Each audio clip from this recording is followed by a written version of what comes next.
ज़रूरत से ज़्यादा सोचकर हम ऐसी समस्या खड़ी कर लेते हैं जो असल में है भी नहीं। शंका का कोई इलाज नहीं है, चरित्र का कोई प्रमाण नहीं है, मौन से अच्छा कोई साधन नहीं है और शब्द से तीखा कोई बाण नहीं है। कितना बेबस हो जाता है इंसान जब किसी को खोकर भी खो नहीं सकता और उसका होकर भी हो नहीं सकता।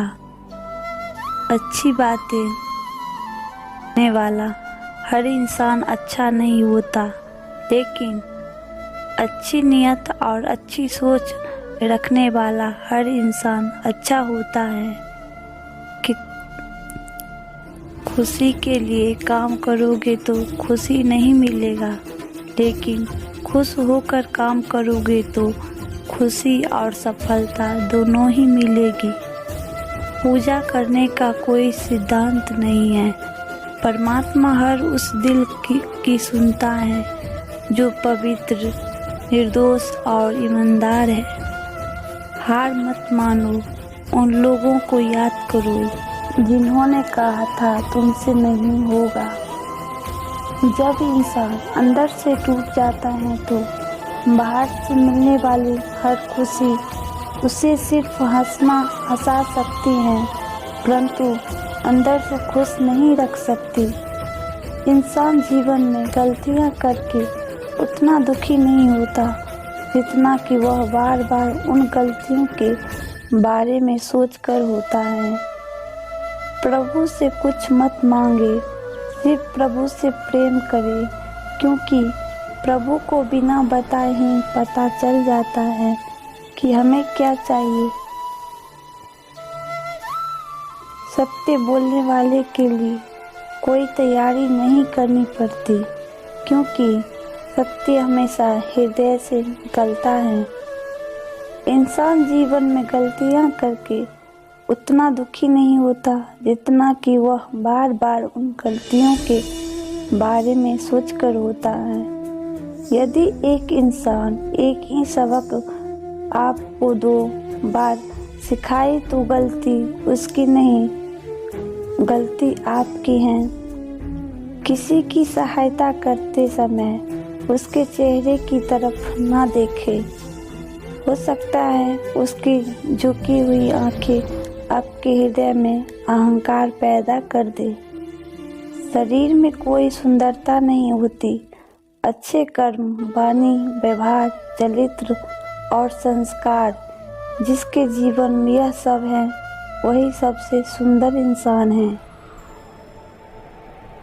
अच्छी बातें करने वाला हर इंसान अच्छा नहीं होता, लेकिन अच्छी नियत और अच्छी सोच रखने वाला हर इंसान अच्छा होता है।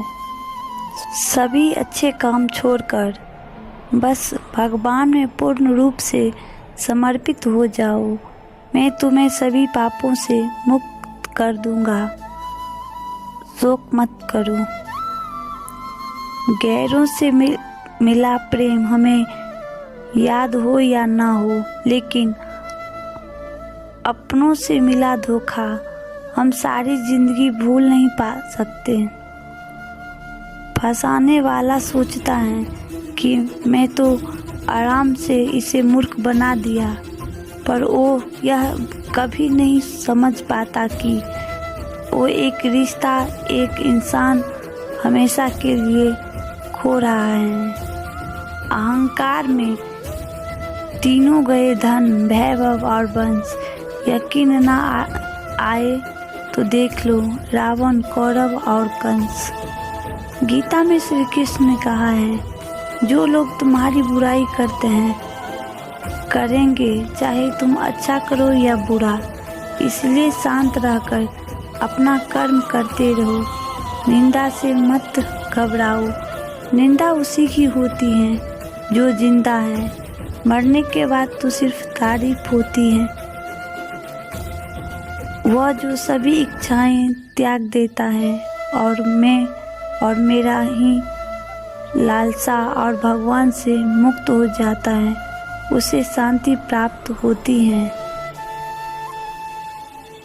चक्रव्यूह रचने वाले सारे अपने ही होते हैं। कल भी यही था और आज भी यही सत्य है। याद रखना, अगर बुरे लोग सिर्फ समझाने से समझ जाते तो बांसुरी बजाने वाले कभी महाभारत नहीं होने देता। कोई भी कारण हो, कोई भी बात हो, चिढ़ो मत, गुस्सा मत करो, जोर से मत बोलो, मन शांत रखो, विचार करो, फिर निर्णय लो। आवाज़ से आवाज़ नहीं मिटती बल्कि चुप्पी से मिटती हैं। तकलीफ सिर्फ आपको होगी, दुख भी आपको ही होगा। मन शांत रखोगे तो सुख भी आपको ही मिलेगा। अपनी संतान को आज गीता पढ़ाए, जिससे कल किसी कोर्ट में गीता पर हाथ ना रखना पड़े। श्री कृष्ण जी कहते हैं कि अहंकार और संस्कार में फर्क है। अहंकार दूसरों को झुकाकर खुश होता है और संस्कार स्वयं झुककर खुश होता है। किसी ने कहा, जब हर कण कण में भगवान है तो तुम मंदिर क्यों जाती हो? बहुत सुंदर जवाब। हवा तो धूप में भी चलती है पर आनंद छांव बैठकर मिलता है। वैसे ही भगवान सब तरफ हैं पर आनंद मंदिर में ही आता है। मित्रता आवश्यक है, संबंध भी आवश्यक हैं, परंतु जीवन की हर कठिन परिस्थितियां यह दर्शाती हैं कि अकेले रहने की कला का आना भी कितना आवश्यक है। कभी भी अपनी हार मानने से पहले एक आखिरी प्रयास जरूर कर लेना, क्योंकि उस समय आपके प्रयास के साथ साथ आपका अनुभव भी आपका साथ देगा और जरूर सफल होंगे। समय से सब कुछ मिलता है। समय से पूर्व की चाहत की दुख का कारण बनती है। गीता में श्री कृष्ण ने बहुत बड़ी बात कही है कि यदि आप धर्म करोगे तो आपको ईश्वर से मांगना पड़ेगा, लेकिन यदि आप कर्म करोगे तो ईश्वर को आपको देना पड़ेगा। तेरे गिरने में तेरी हार नहीं, तू आदमी है अवतार नहीं। गिरा उठ चल फिर भाग, क्योंकि जीत संक्षिप्त है, इसका कोई सार नहीं। कर्म का थप्पड़ इतना भारी और भयंकर होता है कि हमारा जमा हुआ पुण्य कब खत्म हो जाए पता भी नहीं चलता। पुण्य खत्म होने पर समर्थ राजा को भी भीख मांगनी पड़ती है। इसलिए कभी किसी के साथ छल कपट करके किसी की आत्मा को दुखी ना करें।